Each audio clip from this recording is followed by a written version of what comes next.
L'assassinat par les agents du Mossad d'un haut responsable du Hamas, Mahmoud al-Mabhou, a ces jours-ci fait la une des médias du monde. Le président du Parti des musulmans de France, Mohamed El-Nasser Latrèche, a fait des remarques dignes de réflexion à ce sujet. Écoutons-le. بسم الله الرحمن الرحيم الحمد لله والصلاة والسلام على سيدنا مولانا رسول الله وعلى آله وصحبه. L'affaire du Shahid Mabhouh, ce cadre du Hamas, ce grand résistant et militant, assassiné lâchement par cette horde d'espions qui travaillent et qui sont eux-mêmes membres de cette entité sioniste, doit maintenant, je pense, réveiller un petit peu les consciences et pousser un peu le monde qui se dit le monde libre, le monde avec le droit et la justice,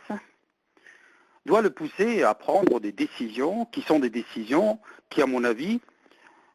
ne doivent pas être des décisions sur lesquelles on doit faire peser je ne sais quel pour et contre, qui sont des décisions qui requièrent tout naturellement du droit. Nous avons un État qui se dit être membre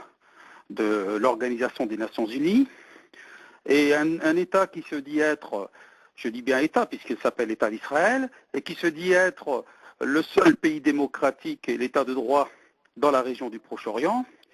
et qui recourt à des pratiques barbares avec de l'espionnage, de la falsification, l'utilisation de passeports de pays souverains, dont notre pays, la France, et qui même maintenant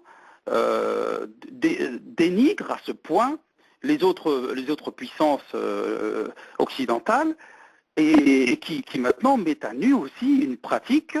qui est une pratique dont cela dure depuis plusieurs années. Nous en avions, bien entendu, il faut le dire, on n'avait pas besoin de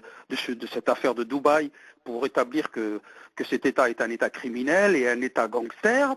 Mais je pense que maintenant, si la communauté internationale qui réagissait tellement lorsqu'il y a un assassinat ou quelque chose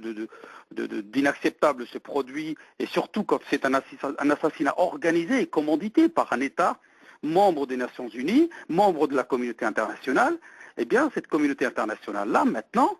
son silence est un silence complice. Et le premier des silences, c'est celui du gouvernement français, du pouvoir français, parce que je ne peux même plus l'appeler gouvernement, du pouvoir français, du régime français, de ce clan Sarkozy-Kouchner, ces abominables donc, représentants de la France, qui déshonorent notre pays et qui se taisent, aucun commentaire. Alors moi je dis clairement les choses, l'absence de réaction claire de nos dirigeants en France est une signification qu'il y a une implication. C'est impossible que M. Kouchner et que le système du Quai d'Orsay ne soient pas impliqués dans cela. Si cela a été fait à l'insu par cette entité criminelle qui est Israël, eh bien il faut des sanctions immédiates et qui ne sont pas simplement des communiqués ou des convocations d'ambassadeurs. Il y a des gens à conduire devant le tribunal pénal international, des gens qu'il faut montrer du doigt, des gens qui doivent être dénoncés.